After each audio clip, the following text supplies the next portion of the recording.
Hey guys, long time no see. Welcome back to my channel. My name's Kenjila and welcome back to Kenji's Garage.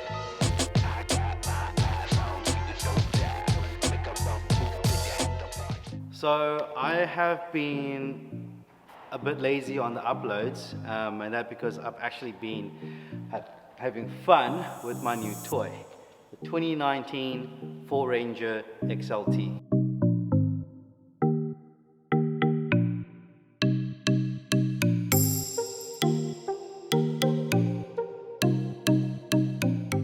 For the oaks that are waiting for my M2 competition contents, don't worry, I still have the car. It's just been winter and I bought a new toy, so kind of like enjoying this now. And the M2 competition is a bit, sleeping in the garage at the moment. But there will be more contents on that as well. There's going to be a new wrap that should be coming shortly as well. But today's video, what I want to do is I want to show you the exterior, the interior of the 2019 Ford Ranger XLT. Hope you guys enjoy. Cool, let's start with the front section of the car. So the new Ford Ranger has, as you can see, a brand new grille. Okay, so the old Ford Ranger has the single, I would say single grille. This actually has two grilles, so this is definitely a big differentiation between the 2019 and the previous models. You'll also see that the fog lights have also changed. It's got a more squarish look than a roundish look, but everything else is actually very similar. The bonnet's the same, the light cover is the same, yeah, mostly everything else is the same. But my previous model never had PDCs in front, so the XLT now from this year onwards in South African market has the front PDC as standard. So let's look at the side of the car. It's pretty much the same as before. There's not much change, everything's the same. Same mirrors, same door handles, same side steps, it's the same. Oh yes, this is not the same though. This badge back in the day would say 2.2 6-speed auto or 3.2 6-speed auto, etc. Now it just says Ranger for the 2-liter single turbo, or the bi-turbo version will actually say bi-turbo. Nice touch, I like it. Okay, sorry about the dirty engine, but I have been playing around in 4x4 tracks the last month or so. But this is the 2-liter single turbo 10-speed gearbox. The Wild Track and the Ranger Raptor has the 2-liter bi-turbo 10-speed gearbox. They have the same engine. Pretty much looks the same as the previous engine, but there is something that I have noticed, which is pretty nice. So have a look here. So basically the previous model, the air duct was sitting down here, on the bottom here, sucking air from, this section. But the new airbox is pretty cool. The air sucks in from here, on top, which means you've got about, I would say, an extra 30 centimeters, 20 centimeters of extra weight depth. I'm not sure. I don't really drive in the water, but this is definitely a nice touch where they put the air intake up on the top here, where it sucks air from here and not from the bottom. And this is one of the other reasons why I probably will never get a snorkel, because it's not needed. You don't need a snorkel. For me, I don't need a snorkel. And with this extra height on the intake, I think this will definitely do very well on most water crossings that most people would do. Looking at the back, it's basically the same. The biggest difference would obviously be your Ranger sticker.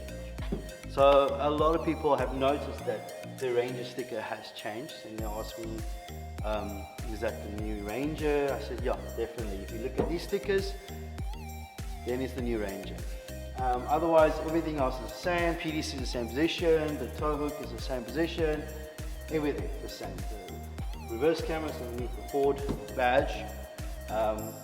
XLT badge there, so it's basically the same. The biggest change on these models is the tailgate assist. Let me, okay, I've got a security lid and I've also got a dampening system.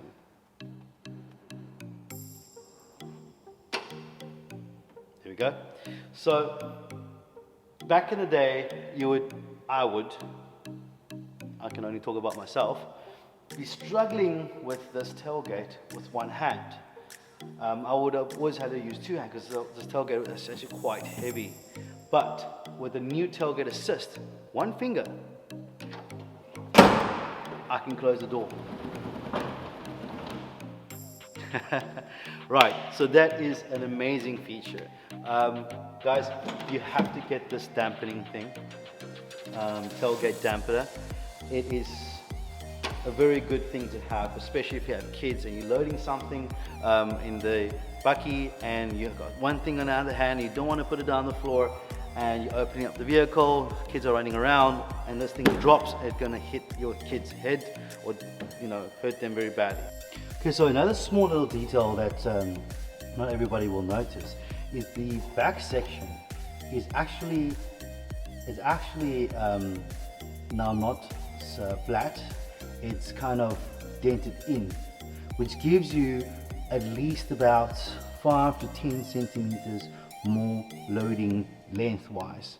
Okay, that is obviously sacrificed by the back piece of loading space in the back part of the car. So guys, inside the car it's pretty much the same, but there are small touches in the car that they have changed that makes life much better, especially on the XLT model where some places was lacking.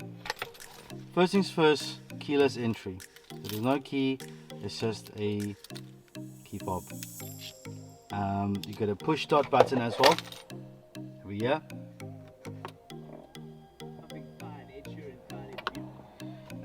And then you'll notice that the material is darker, which makes the cabin very, very more ambient. You feel more, it feels a little bit expensive, but okay, obviously it's not like the stitching with the wild track, but it's good enough. The other thing is the gear knob, where it's completely changed. It looks much chunkier and bigger, and your gear shift is over here, the plus minuses. So I used to like changing my gears manually in the Bakkie, but because of these buttons it's so awkward to change, so I kind of just leave it on D or sport mode. So, but that's not a big issue. Then your other biggest change is actually your armrest. Back then XLT armrest was not covered in this leather look, but you have two sections now with this armrest.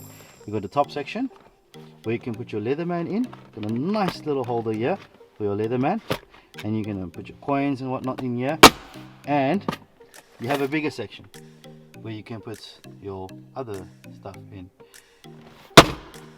And your cup holders now have these little springs, which is brilliant because the previous model didn't have them and your cool drink and stuff just keeps rattling around. But now, nice touch. Other than these, not much has changed. Everything else is basically the same. Everything is in the same position, so you'll be very familiar if you're upgrading from the 2018, 2017 model to the 2019 model. Everything, like I said, feels the same, but better. Okay. That was the external and interior review of the 2019 Ford Ranger XLT. Let's get to the modifications that I've done so far. So what I've been doing lately is I've actually been going on a few overhaul trips. So I've been on the sand dunes at Atlantis. I think I can find a clip or something, you can check. So where I've used the four low, diff lock, and punching it. Then I've been to Matroosburg, here's another clip, which is kind of like a rocky uphill all the way. It takes about 4 hours to go up there, so it's one way up and one way down. We went to go see some snow, and that was a bit challenging. for a novice, but nevertheless, very good experience.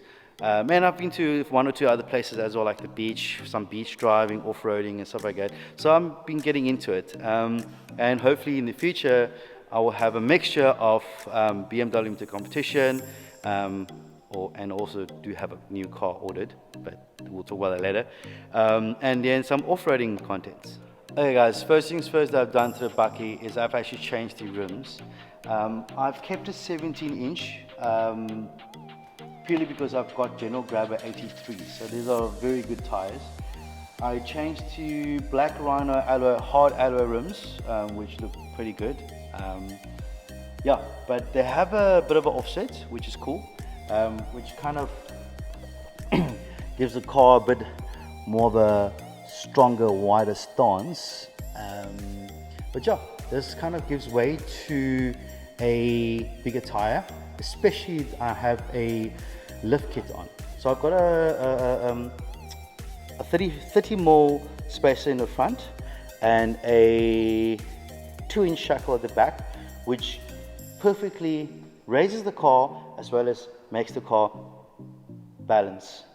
So to complement this higher stance, and a wider stance as well, I've opted for the slimline Archer kit. I don't know if you can see in the camera, but it's not that wide. It's just perfect. Okay, so I'm trying to line it up on the car so to let you see how it looks more or less. So it kind of looks like that, just like that. So it's not too wide. Don't know if you guys can see. It's just not too wide where it's crazy, and it kind of sits flush with the offset tire that I've got. Perfect. Cool. So the other stuff that I got for the car, I've got the rear light covers. I don't like the front light covers anymore. I used to have it actually on my previous Bakkie, but the rear light covers kind of also a bit of a function, not just form. Say you're going down some bushes and stuff, you know, it kind of covers the light. It's got a bit of a protection here, so your light won't be scratched as much as it should be. Well, that's my thinking, my justification as well. Then you have the window deflectors. I never had this before, but this is tinted window deflectors. Wing deflectors, sorry. And everybody says it works very well, and I should have it. So I bought it, and I'm gonna see how it goes. And the other thing that the XLTs don't have, that the Rangers do have, and the Ranger Raptor have, is skid plates. Now these things are very important if you have children, because my children thinks that my car is like a slide. So they slide in and out my car. So this kind of just protects the dorsal of your car. All of these things you can get at Bakkie. BakkieBarking.co.za. I'll put the details on the bottom. So guys, thank you for watching. That was my little video on review on my new car, as well as the stuff that I'm going to put in the car. So the next video, I will probably have a video on me putting on this side skirts, as well as these other little goodies. Thank you for watching. See you guys next time.